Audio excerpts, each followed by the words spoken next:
Hi everyone, my name is Jolie Gonzalez, and for my benchmark assignment, I have chose kindergarten for this assignment. I chose this grade level because I've always worked with kindergarten since I started working in the education field. I'm an after school tutor. That's what I do. I help with my kindergartners with their homework.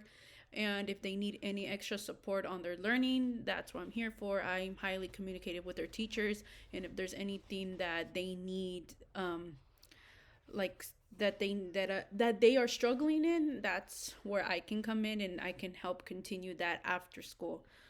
So I chose phonemic awareness, phonics, and comprehension because that is what I've been seeing in their homework, especially that they're still in that stage of learning their letters. And TK as well. I also do TK. But with TK, they exactly do not have homework, or they're not learning as much about reading comprehension or any fun, like phonic awareness. But I like to include them with these lessons just because I want them to get a head start of what they're going to be asked to do, especially when they transition to kindergarten next year. So for this, for my PLC handout, I put the definitions on what each of phonemic awareness, phonies, and comprehension means. I also included the state standards for California for kindergarten. What is their goal, especially with what they need to learn, especially with comprehension, word recognition, phonological awareness, all of that. So for my two activities, or instructional strategies, as I like to say, instructional strategies is anything that has to do with singing, interactive practices. For example, read alouds, which I like doing a lot. That has to do with a lot of rhyming and hands-on movements. And any activity that will work great for kindergarten, especially that has to do with identifying their words. Plus, this goes great with their phonemic awareness. For example, this activity is called blending words and finding the missing words. That could help the students identify like what is missing from those words. Another strategy for kindergarten that is useful is to predict and ask questions during read alouds. I do that a lot, and it's very fun for my kids, especially when predicting what's going to happen next in the story.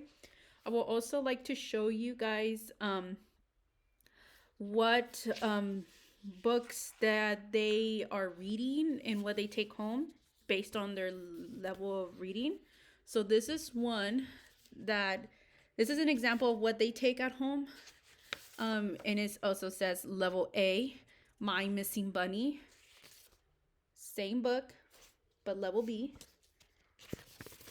Level C, and there's even some students that are even level D, which they're are fluent with their reading, and the story changes based on those level of reading. Also, sometimes during their homework they get sent sight words like these simple words: I, see, we, like, my, too, and they need to practice it 3 times a day, and it goes on the list depending on how fluent they know their words. And for the ones that do like know more, like bigger words, they get sent like these colorful ones, like me, are, he, like those are the simple ones. And then that's when it starts to get a little harder, like come, said, they, for, here, have, she, and you. And if they like to, they can even write it down and like while practicing. That's what I like to do with my kinder students. I like for them to like use a whiteboard and practice their sight words all together. Some of them have different sight words that they practice. Like I said, like the white compared to the white one to the colorful one. Like it's based on what they already know. Collaboration practices. So for my collaboration practices, I will use assessments and take data on how the students responds to each of the following: blending, seg, I'm sorry, I'm so sorry, I can hardly see that. Segmenting, like, I'm so sorry if I'm pronouncing that wrong, but a lot of rhyming, syllables, initial sounds, and retelling a story, all by doing it by small group. That's what I seen during my field hours for this class. Is I seen the kinder teacher like pull different types of students based on their fluency level for their reading and writing. For example, for I noticed that she pulls the ones that are more like fluent in reading, so they continue to still read and identify new words and use some reading strategies and practices. That way they read all together as a class. And once she lets that group go, she pulls in the other group that is low level, which they still don't know how to hold a book or even like point to the words while reading, like those kinds of students. And that's when she works on more the most, because the goal is to make sure they know how to read and how to identify words. Students that know their phonological awareness and reading comprehension by the first of 10 will continue to move forward to the next stage, and students that are still falling behind will be put into a group that also have other peers with the same difficulties. That way the group can work all together to achieve that reading goal or practice any phonological awareness. So for reading comprehension, I will pull in groups that are in the same reading level, and pull the ones that are struggling with their reading to as a separate group. And then for my suggestions for students that are fluent with their literacy is giving students the opportunity to continue reading and give them projects or tasks that some cannot even do.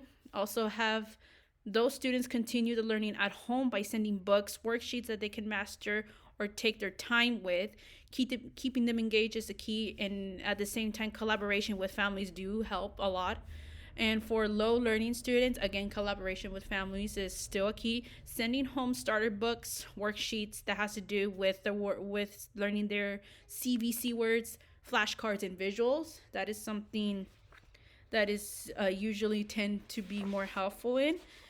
I will also like to show you another one, another colorful worksheet that not worksheet but words that students do tend to learn about towards the end of kindergarten. That way they can prepare for first grade. Help, blue, little, red, saw, purple, then green, black, yellow, white, and orange. That's their colors. They're trying to identify what color that is and how you spell it and how many syllables there is. For my technology suggestions, students can use Lexia during instructional time to continue their literacy and trying to level up with the reading games. At the same time, suggest games